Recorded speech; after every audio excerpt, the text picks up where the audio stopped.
Recuerden que pueden seguirnos en todas nuestras plataformas. Estamos en Facebook como El Baúl del Miedo y en YouTube como El Baúl del Miedo Investigación Paranormal. También tenemos un correo de contacto que es elbauldelmiedoinvestigacion@gmail.com, en donde ustedes pueden mandarnos sus anécdotas, fotos o cualquier cosa que quieran que pasemos aquí en El Baúl del Miedo.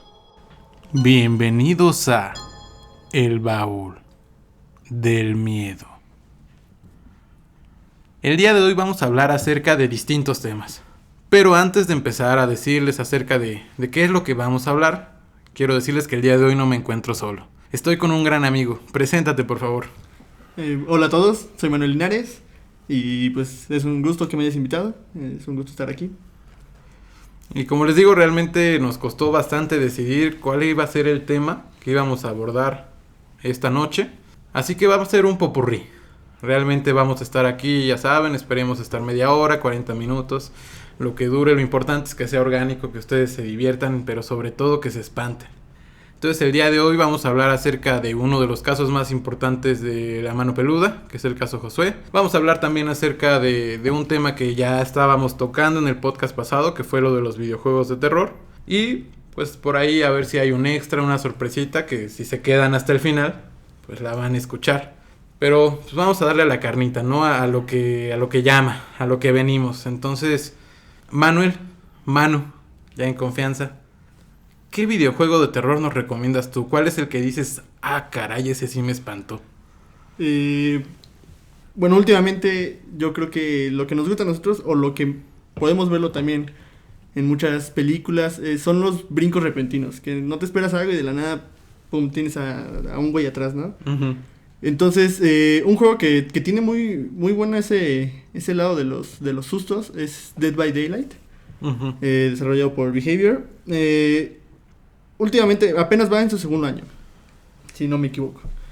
Pero es un juego muy completo porque es un juego asimétrico. Tienes a un asesino y a 5 sobrevivientes. Y lo que llama la atención de este juego es que tiene asesinos de licencia. Recientemente pues agregaron a Ghostface, pero tienen tanto a Michael Myers como a Amanda del juego de miedo, tienen a Freddy Krueger, tienen a Leatherface. Entonces realmente es un juego que ha crecido mucho y por lo tanto ahorita su base de jugadores pues es muy extensa. Y el juego pues consiste en reparar generadores para poder escapar de este asesino.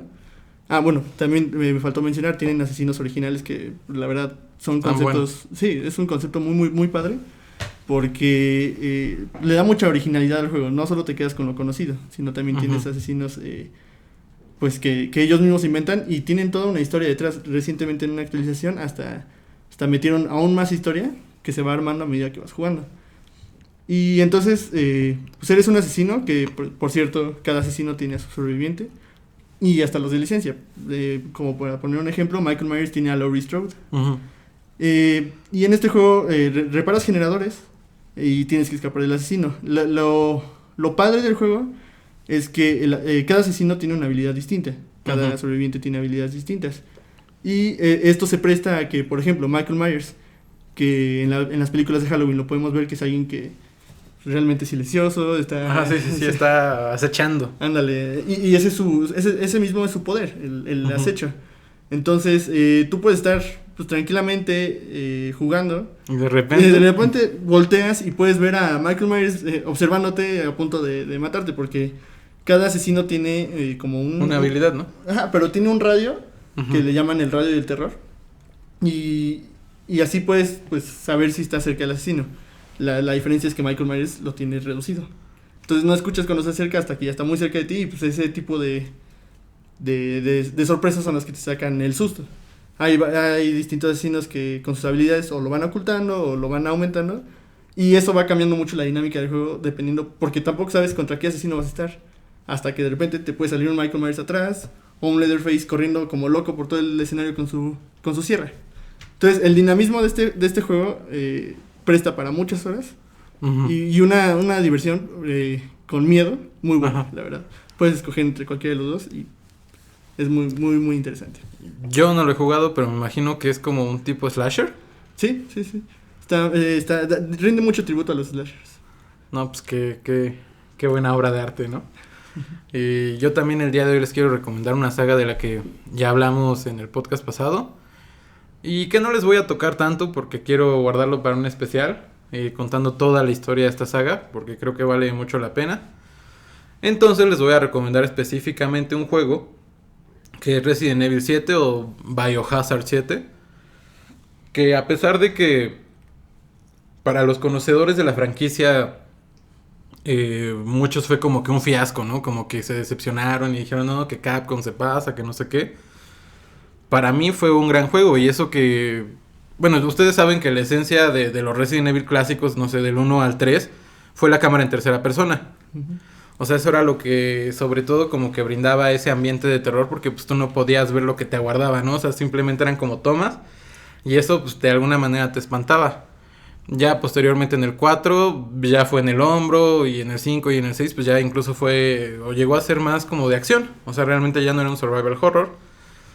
Pero en la séptima entrega retomaron muchísimo el survival horror y yo creo que a pesar de que como les digo fue muy criticada por quienes aman la franquicia, yo se la recomiendo muchísimo porque... es en primera persona. Entonces, para empezar, yo creo que eso a la gente que es fanática de la saga, pues le va a costar mucho como que acostumbrarse, ¿no? Porque a pesar de que ya ha habido entregas que han sido en primera persona, pues realmente no había habido una entrega tan grande o que fuera del canon oficial en ese tipo de cámara. Y a pesar de que, pues sí, la historia va un poco acerca de armas biológicas, obviamente como debería de ser, parece más una historia paranormal.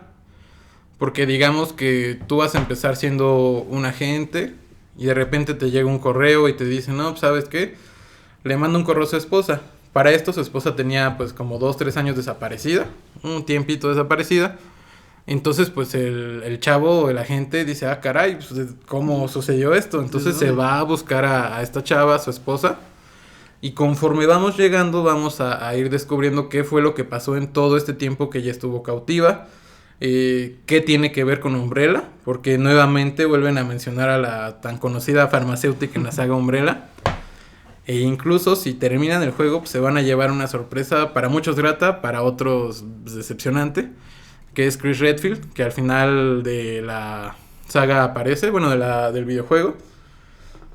Pero yo se los recomiendo muchísimo, y sobre todo con audífonos en la noche. Yo creo que... Luces apagadas, yo creo que va a ser la mejor experiencia de survival horror. Que hay muchos juegos, ¿no? Pero yo considero que este es de los mejores y a pesar de que fue criticado, pues jueguenlo. Vale muchísimo la pena. Pero no sé, Manu, ¿tú qué sabes de Resident Evil? ¿Te gusta la franquicia o...? Sí me gusta, realmente he tenido la oportunidad de jugar completos muy pocos juegos. Te puedo decir del 5, el 6... y por cachos los clásicos, ¿no? Los primeros 3, la cuarta entrega, la verdad, casi no la he jugado. Y esta última entrega, la verdad, no.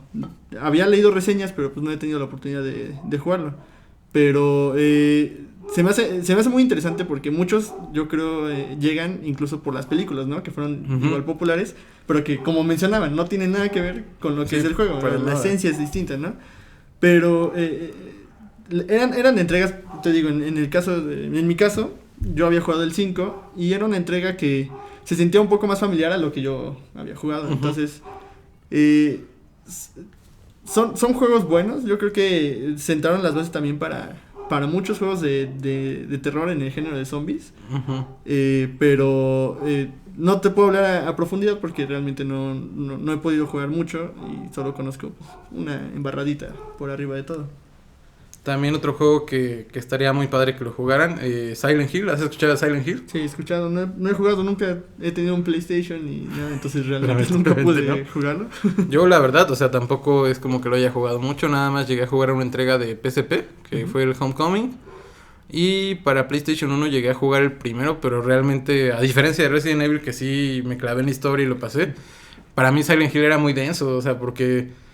a pesar de que Resident Evil era un juego de survival horror y digamos que sí tenías que ser en los primeros como muy estratégico con lo que llevabas cargando y con tus municiones y todo, yo sentía que Silent Hill estaba todavía un escalón más arriba dentro del survival horror porque, o sea, ahí era súper escasa todas las cosas. O sea, realmente era muy complicado llegar a cruzar el juego sin ningún sobresalto. Y considerando que ahí igual pues aparecen diferentes entidades o monstruos. Pero bueno, vamos a cerrar un poquito este tema. Abel, no sé si nos quisieras recomendar algo de algún videojuego de terror. Pues primero que nada un saludo a todos y una disculpa por no hablar desde el principio, pero es que mi voz me está matando. Bueno, no me mata, pero la verdad si hablo demasiado se irrita. Pero pues soy muy... No soy muy fan de este tipo de juegos. Soy más como le decía Manu hace rato que llegó aquí al estudio del Baúl del Miedo, que pues la verdad pues sí soy más de Call of Duty, de Resident Evil he tocado muy pocos juegos, la verdad sí no he jugado mucho, solo jugué el Raccoon City y pues es algo muy parecido a un RPG, entonces pues no cambia mucho la diferencia, pero la verdad sí nunca he jugado este tipo de juegos. ¿A ti qué te gustaría? Si sabemos ya nos dijiste, ¿no? Que no eres tan afín a este tipo de juegos. Si tú te dijera, no sabes qué, vas a jugar este juego, ¿qué te gustaría que tuviera un juego de terror? ¿Qué crees que sería lo principal? Pues yo creo que lo que más le tiraría a ser como un easter egg completo de como lo hace Call of Duty en Zombies, ¿no? Por ejemplo, que no es como un terror, pero sí es una presión en la que tienes que estar sobreviviendo o algo así. O yo creo que ya un juego así muy utópico que podríamos llegar a pensar, o que podría llegar a pensar, sería como hacer un GTA pero de distintas escenas de terror, o sea, que no sea la típica ciudad común o la típica simulación de videojuego que normalmente conocemos, sino que tuviera como que esa parte terrorífica, ¿no? Porque normalmente lo ponen como easter eggs o cosas así, pero dedicar todo un tipo de juego como un GTA, algo de terror o eso sí, pues yo creo que valdría la pena jugarse. No sé qué tú pienses, Manu. Un tipo mundo abierto, ¿no? Mencionas. Ajá, sí. sí. Estaría muy padre, pero incluso tal vez metiéndolo con esto que también se ha puesto de moda entre pues, youtubers, streamers de la realidad virtual, ¿no? Sí, o sea, claro.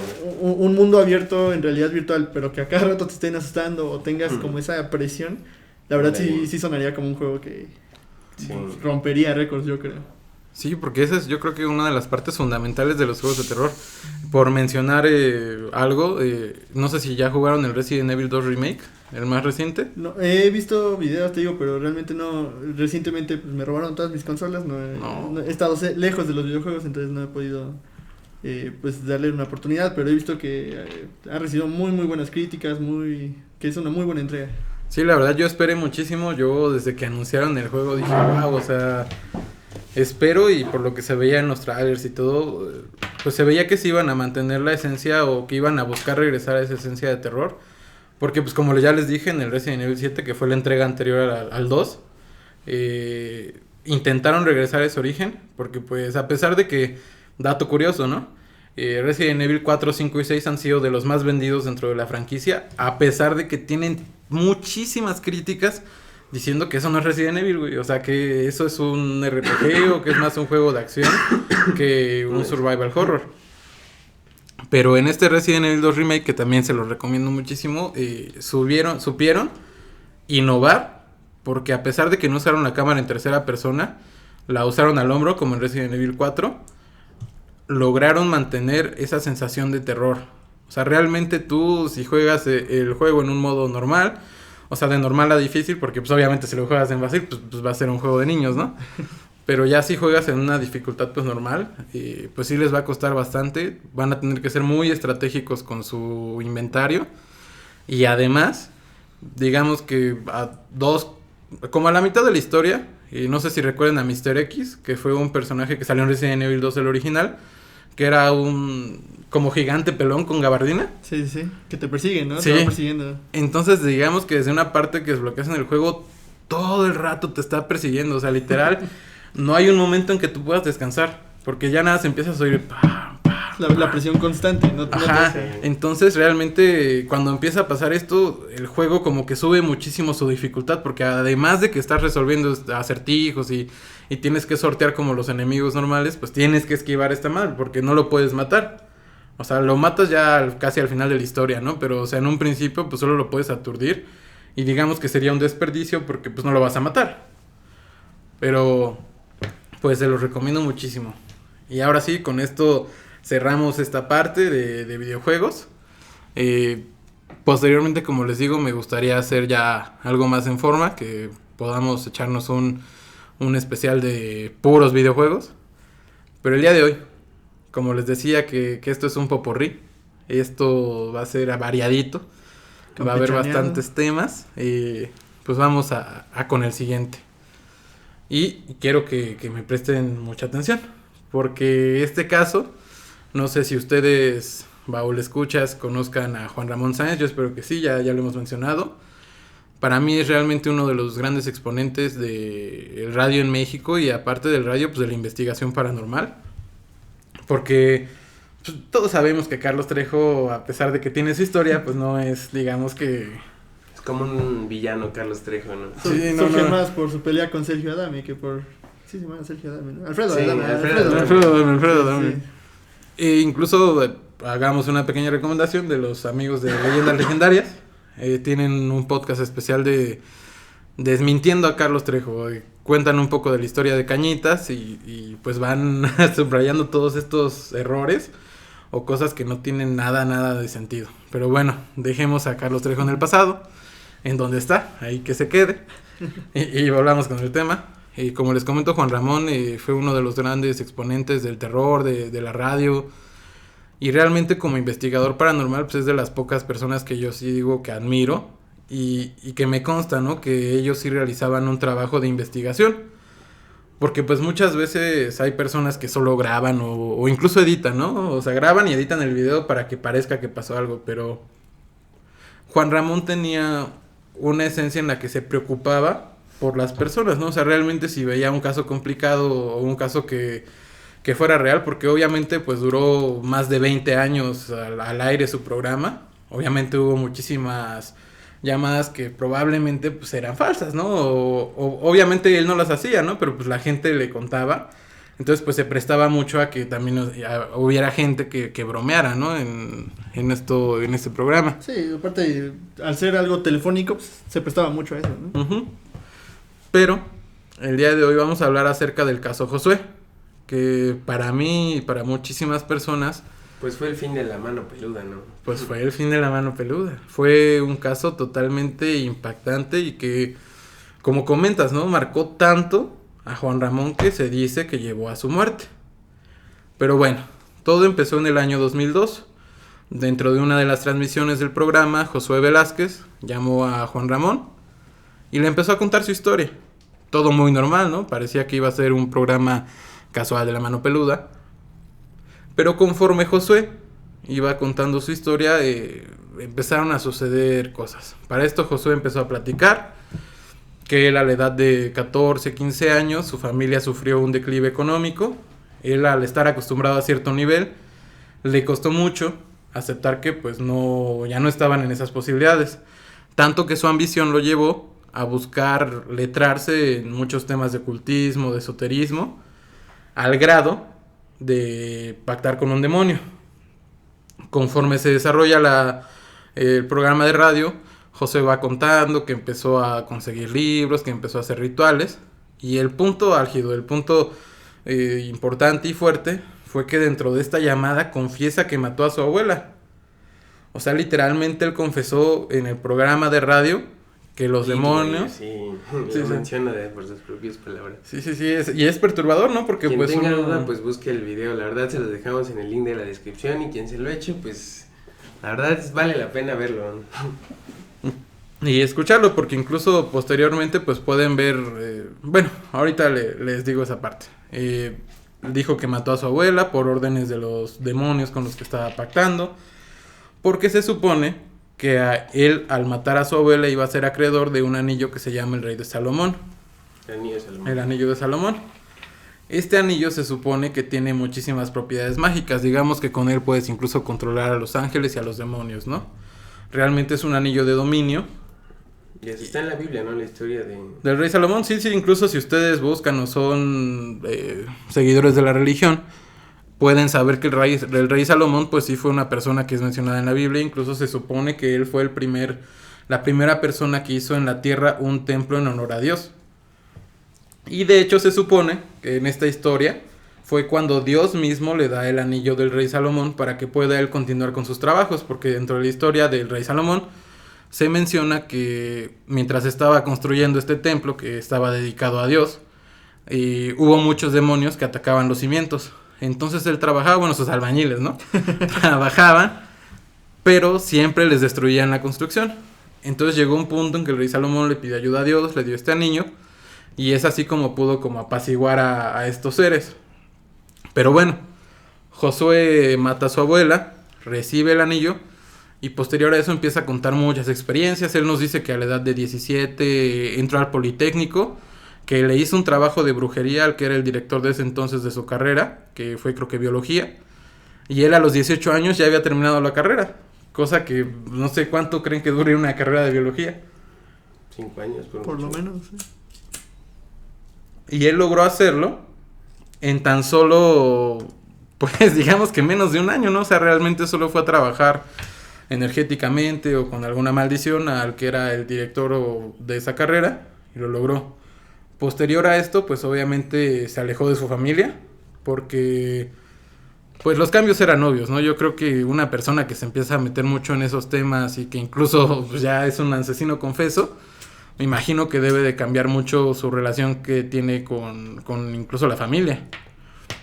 Entonces José comenta que se fue a vivir a Estados Unidos, que abrió una empresa dedicada precisamente a lo que estudió, que fue la biología, pero que él seguía recibiendo y que él diariamente tenía presencias a su alrededor. Porque dentro del pacto que él hizo, pues digamos que recibía cierta cantidad de dinero. Todos los días recibía cierta cantidad de dinero. Pero dentro de las cláusulas o requisitos que tenía este pacto, es que ese dinero solo se lo podía gastar en él. O sea, no podía ser usado para ninguna cuestión altruista o que incluso, no sé, su hermano le dijera, oye, préstame dinero, no. O sea, él incluso menciona que 2 o 3 ocasiones llegó a dar dinero y que lo golpearon los entes. O sea, que no era algo que pasara desapercibido. Dentro de la entrevista empiezan a suceder muchas cosas. A Josué le empiezan a atacar entidades. Como les dijo Abel, si pueden, escuchen el caso. Dura como 1 hora y media, pero la verdad vale muchísimo la pena porque todo esto que les estoy contando, pues obviamente Josué lo detalla mucho más vívidamente porque él era el que estaba en ese momento viviendo esta situación. Llegó a tal grado este problema que tuvieron que llamar al pastor, que era Roberto Guaso, para lograr tranquilizarlo. Les recuerdo que esto fue en el 2002. Termina la llamada. Para esto, lo último que se supo de Josué fue que lo estaban atacando, que le habían enterrado un crucifijo en el pecho. O sea, desde ahí ya realmente fue como que bastante perturbador. Sí, ahí sí ya ni sabes qué decir. A pesar de eso, digamos que después ya no llamó. Porque lo que pasó fue que sí lo atacaron. O sea, realmente sí estuvo en el hospital. Y como les digo, dentro de las cosas que admiro de Juan Ramón es que sí se involucraba en los temas, en los casos. Entonces, él se dirigió a donde él vivía en Estados Unidos. No les quiero mentir, creo que era en Los Ángeles. Si no, pues ahí escuchen el caso. Pero Juan Ramón se dirigió a Estados Unidos y de hecho esto lo comenta en su libro. Dice que fue a la casa de Josué y que lo recibió un mayordomo, digamos. Pero dice que lo que más le sorprendió o le impactó es que este mayordomo pues no parecía ni humano, ¿no? O sea, era un ser alto, gris. Y dice que traía un gato negro, o sea, bien cliché, ¿no? O sea, que traía un gato negro en el brazo. Y que le dijo, no, ¿sabe qué? Aquí no se encuentra, aquí no vive. Y sí encontró a Josué, pero se encontraba en un hospital. Precisamente, pues recuperándose del ataque que había sufrido. E incluso, pues su familia nunca lo apoyó. O sea, realmente Josué estuvo solo y Juan Ramón fue la única persona que le tendió la mano para ayudarlo a salir de esta situación. Hasta ahí nos quedamos en que se supone que Josué había estado en un monasterio, que ya estaba mejor. Y para el año 2011, Extra Normal, el programa que yo creo que ustedes ¿conocen Extra Normal? Sí. Un clásico de pequeños. Que a pesar de que yo creo que pues muchas de sus investigaciones son medio... pues no, digamos que no son tan... Pero bueno, era la televisión abierta que teníamos como niños. O sea, yo creo que quien no haya visto Extra Normal o por lo menos haya visto un meme de eso, pues yo creo que sí debe de reconocer el programa, ¿no? Sí, o sea lo que sea, pues es un programa reconocido. Entonces en el año 2011 a Juan Ramón le entra la inquietud de poder grabar algo para la tele. Porque pues él ya había estado en la radio, incluso ya había llegado a aparecer con ciertas televisoras. Pero él nunca había tenido tal cual un espacio donde él pudiera presentar sus casos. Entonces decidieron que pues el primer caso que tenían que grabar era el que más había impactado al público, que es precisamente el caso de Josué. Pero dentro de lo que sucedió, Josué les pidió cosas muy extrañas. Por ejemplo, les dijo que tenía que ser en medio del agua, que ellos no podían saber ni podían ver dónde iban a estar. Tenían que estar vendados de los ojos hasta que estuvieran en el lugar tal cual. Y otro de los requisitos era que estuviera Juan Ramón. Sucede la entrevista, Josué empieza a decir que ya quiere salirse de esas cosas. A pesar de eso, pues ustedes ya vieron el video y díganme cómo se ve Josué. No, ¿Josué o Juan Ramón? Josué, o sea... tiene ataques en medio de la entrevista. Deja la entrevista colgada porque empieza a temblar, empieza a hacer cosas que dices, esto no es normal. Y además de eso trae pieles colgadas, él comenta que tiene trae un báculo que se supone que es un hueso humano, y él comenta que pues es un espíritu que tiene ahí arraigado, que es su protección y que no sé qué, a pesar de que él decía que según ya quería dejar esta cuestión del satanismo, que ya era, o ya quería ser un hombre renovado. Pues nos damos cuenta en la entrevista que no. Pero lo curioso es que dentro del desarrollo de esta entrevista, Juan Ramón tiene reacciones muy curiosas. O no curiosas para alguien que esté letrado un poco o que sepa más o menos por dónde va. En muchas ocasiones él se cubre el plexo solar, se nota que está bastante inquieto, mueve las manos. Y dicen los miembros de la entrevista que, por ejemplo, él a todos los saludó con la mano izquierda Josué, menos a Juan Ramón. A él lo saluda con la mano derecha. Y para quienes estén un poco impregnados acerca de temas de ocultismo, de esoterismo, pues ya saben que con la izquierda recibes y con la derecha das. Entonces desde ahí nos podemos poner a pensar pues bastantes situaciones. Termina la entrevista. Al día siguiente prácticamente Juan Ramón le es detectada una bacteria en el estómago, entra a quirófano y muere. El camarógrafo a los 2 días igual se siente mal, tiene un malestar en el estómago, lo tienen que meter al quirófano. Él no muere, pero pues sí tuvo que ser sometido a una operación de riesgo. E incluso el que era el entrevistador en esa entrevista, aparte de Juan Ramón, pues sufrió un aparatoso accidente de coche. Pero esto, ¿qué nos lleva a pensar? Hay mucha gente que dice, no, pues no tuvo nada que ver, ¿no? O sea, realmente son coincidencias, pero pues yo creo que pues sí hay bastantes cosas que uno podría pensar, no, pues yo creo que sí tuvo algo que ver todo lo que sucedió. Pues lógicamente sí, ¿no? O sea, yo creo que el contexto en el que se sometió Juan Ramón y todo su equipo, y aparte la vibra pesada que traía Josué, pues sí tienen que causar algún accidente o algún efecto ante eso, ¿no? Porque no es algo común o que normalmente estemos acostumbrados a ver o incluso a vivir, ¿no? Sí, incluso lo menciona el camarógrafo, ¿no? Que a media entrevista él viendo a Juan Ramón cubriéndose, él empezó a sentir ese malestar, ese mismo malestar lo empezó a sentir en el estómago. Realmente yo creo que ustedes son los que deciden al final de cuentas qué tanto tuvo que ver o qué tanto no tuvo que ver. Nosotros les dejamos aquí pues las pistas, todo lo que sucedió fuera de lo normal. Pero yo creo que ustedes como escuchas pues tienen que darse una idea de lo que pasó. Pero bueno, antes de concluir este podcast quiero hacer una pausa. Y como la sorpresa especial el día de hoy, como ya saben, hemos estado intentando traerles varias anécdotas paranormales, casos que ustedes nos cuenten, porque pues es la finalidad del Baúl del Miedo, ¿no? Realmente nos gustaría que en un futuro se manejara de esta forma, que ustedes nos contaran sus experiencias. Pero ya no digo más, el día de hoy tengo un invitado especial que es... Pedro. Bueno, muchas gracias Roberto por invitarme a tu programa a contar aquí una anécdota y pues no sé cómo es la dinámica aquí. Pues mira, el día de hoy como sorpresa especial nada más quiero que les cuentes a los escuchas del Baúl del Miedo ¿Alguna experiencia paranormal que te haya sucedido a ti o a alguno de tus seres cercanos? Cosas que sean inexplicables para ti. Bueno, yo recuerdo que cuando era niño, en su casa, Gracias. hace como 7 años más o menos, mi tío, hermano de mi mamá, estaba con nosotros. Estaba mi hermano menor, Emiliano, y estábamos jugando, él y yo. Entonces, cuenta mi tío que esa noche él estaba en la planta baja de la casa y estaba apagando todas las luces. Ya era noche, ya era hora de dormir. Y empezó a ver a un niño que iba corriendo hacia la sala y lo fue siguiendo, gritando el nombre de mi hermano Emiliano. Entonces, al él irlo siguiendo, vio que se escondió detrás de uno de los sillones.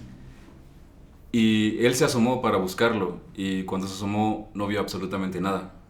Entonces, él subió muy rápido las escaleras y llegó a mi cuarto y fue muy grande su sorpresa cuando vio que mi hermano Emiliano estaba jugando ahí conmigo ese día.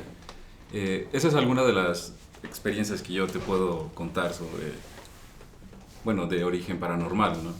¿Cuál crees que ha sido para ti la experiencia que más miedo te ha dado a pesar de que no la hayas vivido tú? La experiencia que más miedo me ha causado, bueno, la experiencia que más miedo me ha causado fue una que me contó mi papá. Él, cuando estaba joven, empezó trabajando como MP. Ujú. Entonces, él viajaba hacia los municipios, recorriendo, pues, obviamente, haciendo su trabajo, ¿no? Entonces, iba un día de noche, bueno, más bien iba en la noche, como a eso de las 2 de la madrugada, más o menos, y vio en el camino que una señora de blanco iba pasando. Entonces, él, pues, Ujú. tocó su claxon para que se orillara y no hizo caso. Entonces él iba con uno de sus parejas, ¿no? De los MPs. Ujú. Entonces él, cuando dio la vuelta, bueno, volteó así el volante para esquivarla. Bueno, rozaron el vestido, esta manta que llevaba esta persona, y vieron como solamente si tuviera hueso y músculo. O sea, Ajá, no se veía carne. no se veía nada de piel, o ni siquiera un rostro reconocible. Bueno, esa es una de las cosas que me llamó más la atención de las historias de terror, ¿no? Cuando era niño. Pues ese tipo de experiencias realmente son aterradoras. Yo recuerdo otra que les comparto a ustedes. Es de un amigo que, por ejemplo, Abel acá, si lo conoce, Manuel. Un saludo. Un saludo Vale. a Emanuel, hasta Tetepango, Hidalgo. Me contó alguna ocasión que él se regresó ya casi en la madrugada, en la noche. Él vive en Tetepango. Entonces pues se tuvo que dirigir de Pachuca a Tetepango, pero mediante el camino viejo, que si ustedes saben es un recorrido por varios municipios y realmente ya en la noche pues sí está oscuro, o sea, realmente no hay muchas luminarias en el camino hacia este lugar. Él me comentó que, bueno, ya iba en un estado etílico más o menos, ya había ingerido un poco de alcohol, pero al llegar a una curva dentro de uno de estos pueblos se percató de que había, como tú dices, una mujer totalmente de blanco, pero ellos, a diferencia de lo que tú nos contaste, dicen que cuando se acercaron, o sea, cuando pasaron como literalmente al lado de ella, lo que les sorprendió es que no tenía pies. Entonces me dijo que luego se le bajó la borrachera, luego ya se le bajó todo, pero que realmente sí fue algo aterrador para él. Pero bueno, el día de hoy Pedro no está solo, viene con un amigo que se llama... Mi nombre es Emanuel, soy amigo de Pedro. Buenas noches, muchachos. Buenas noches. Buenas noches. Pues miren, la verdad yo ahorita pensando y escuchando todas estas historias, pues sí me pongo a pensar si esto fue paranormal o no. En algún momento pues anduve inmiscuido con personas que pues practicaban la religión santera, o no sé cómo llamarlo, pues, también creían en la Santa Muerte. Y alguna ocasión por no sé, ser tan escéptico en estas situaciones, pues me pasaron cosas, no sé cómo llamarlas, si psicológicas o tal vez físicas. Uh-huh. Porque pues en muchas ocasiones, bueno, en distintas ocasiones, después de que iba a visitar a estos amigos que practicaban estas cosas, pues no sé, tenía yo sueños como de que, un ejemplo, mi ex me era infiel. Ujú. Y me estaba haciendo infiel con una persona que tenía una chamarra verde. Y sucede que ese mismo día que sueño esa cosa, me levanto como muy molesto. Ujú, Y sí. digo, a ver, ¿qué onda con mi ex, no? O sea, Es que pedo, ¿no? me está haciendo ¿Qué infiel. sucede? El cigarro Y se al me pone momento, mal, ¿no? al momento que la voy a ver, pues está con una persona que efectivamente tiene una sudadera verde. Y cosas como ese estilo, pues son las que la verdad me han pasado, ¿no? Algo como tal que yo haya visto, pues no. Pero algo que sí me han contado es que, por ejemplo, mi papá, él se dedica a ser profesor.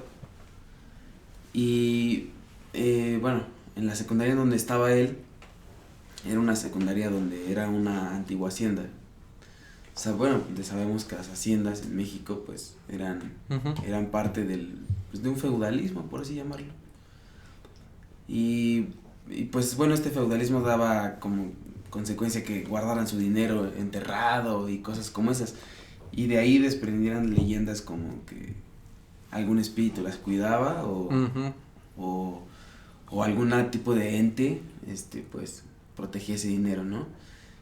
Y él en alguna ocasión me llegó a platicar que pues por andar de curioso por ahí con Ujú. precisamente con otro profesor que consiguieron una máquina detectora de metal, pues por ahí se encontraron algo que no les gustó, bueno, que no les agradó mucho. En este caso pues fue una ánima que vieron supuestamente en una figura de un niño y que esta salía de donde estaban los corrales de los borregos. Era una hacienda donde tenían corrales. Y pues los alumnos hacían sus prácticas ganaderas con borregos. Pero esta ánima pues salía de los borregos y obviamente los borregos se alebrestaban y se alocaban. Ajá, como si hubiera alguien realmente Como ahí, si ¿no? realmente hubiera alguien ahí. Entonces, al ver esto ellos, pues bueno, dejan su práctica de buscar el dinero o el oro, si realmente había esa leyenda. Pues bueno, pues quedan muy, muy espantados. La verdad, yo en el momento en que me la cuentan, pues estábamos precisamente igual como en este momento, con varios amigos, pasando un momento agradable. Y pues sí estuvo muy, muy tremendo, bueno, escuchar eso de la boca de mi papá. Y luego incluso estas mismas historias que, aunque no te pasen a ti, te las cuentan, te dejan ciscado, ¿no? Sí. Yo creo que a todos nos ha pasado que nos cuentan, no, es que iba en la carretera, vi algo y luego a la siguiente que estás manejando, vas en carretera de noche, dices, Como no, que la piensas, ¿no? Sí, no me vaya a salir lo que No, y aparte son leyendas, ¿no? Que independientemente de cómo sea la figura que se describe, o sea, siempre hay algo, siempre va a haber algo rodeado de cierto objeto. Ajá, porque que... por ejemplo, pues siempre se ha dicho mucho eso que tú nos comentas, que anteriormente pues las personas sí solían guardar el dinero o enterrarlo o esconderlo, ¿no? Y se dice que muchos de estos tesoros o propiedades pues las custodian almas, seres paranormales. En mi pueblo, por ejemplo, se dice esa de que si hay oro, se va a ver como que brilla la tierra. O sea, esa es la que allá como que cuentan, porque luego en las montañas, pues, como están, pues, se ven a lo lejos, cuando es la puesta de sol empiezan como que a brillar y como que es, entonces hay un cerro que de hecho le dicen el Cerro de la Campana, porque cuando es la puesta de sol, brilla el cerro, entonces es como si estuviera una campana ahí que estuviera resplandeciendo. Y pues ese tipo de historias, pues sí, yo creo que son comunes que nos las cuenten como leyendas o cosas así, ¿no? Claro. Y ya para cerrar, les voy a contar una última anécdota. Esta me sucedió a mí. Realmente sí me han pasado muchísimas cosas. Yo creo que tendría que hacer como uno particularmente para contarles todas, pero dentro de las que más me llegaron a sorprender o realmente impactar, fue en una ocasión en la que yo me encontraba en una lunada de un amigo. Había sido su cumpleaños, yo tenía 15 años, 14. Este amigo cumplía 18.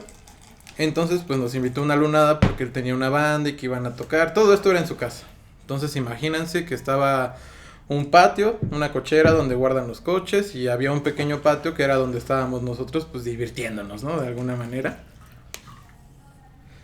En cuanto entró la noche, pues ya saben que es común, como decíamos, que pues en este tipo de reuniones pues empiezan a contar historias de terror, ¿no? Para esto pues siempre, como es un tema que siempre me ha apasionado, pues tengo muchísimas, ¿no? En ese momento yo le conté a todos los que estaban ahí una que se llama El caso de Clarita, que igual es un caso de Juan Ramón Sáenz, en donde habla de una chica que fue poseída y ¿no?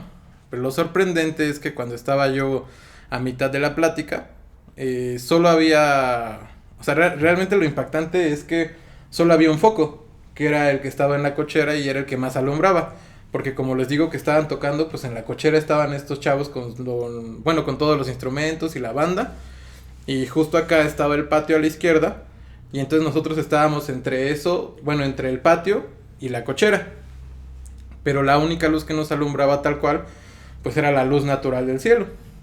Como les digo, ya era noche, o sea, no había sol o algo así. Llego a una parte importante de la historia y de repente vemos una luz en el cielo que se apaga y de repente se va la luz. O sea, de repente encima de nosotros, porque pues estábamos todos acostados mirando hacia el cielo, se posiciona una luz azul arriba de nosotros, desaparece y se va la luz. Y ya desde que pasó eso, pues ya no quisieron seguir escuchando historias de terror claramente. Y pues nunca le encontramos una explicación tal cual. Pero bueno, ya con este caso cerramos. Les quiero agradecer a todos los que nos acompañaron el día de hoy. A Abel. Un saludo para todos y gracias por habernos acompañado. Gracias. Manu. Gracias por invitarme y pues espero hayan disfrutado de lo que hablamos. Pedrito. Muchas gracias por haberme invitado y espero que tengan una linda noche. Emanuel. Pues qué agradable momento, la verdad, compartir estos momentos con ustedes. Les agradecemos muchísimo que nos hayan escuchado la noche de hoy. Esperemos que esto les guste y ya saben que si quieren seguir escuchando este tipo de relatos y toda esta cuestión paranormal o sobrenatural, pues pueden seguirnos en YouTube como El Baúl del Miedo, Investigación Paranormal, en Facebook como El Baúl del Miedo, y ahí vamos a estar compartiendo todo lo que venga en adelante. Buenas noches. Gracias.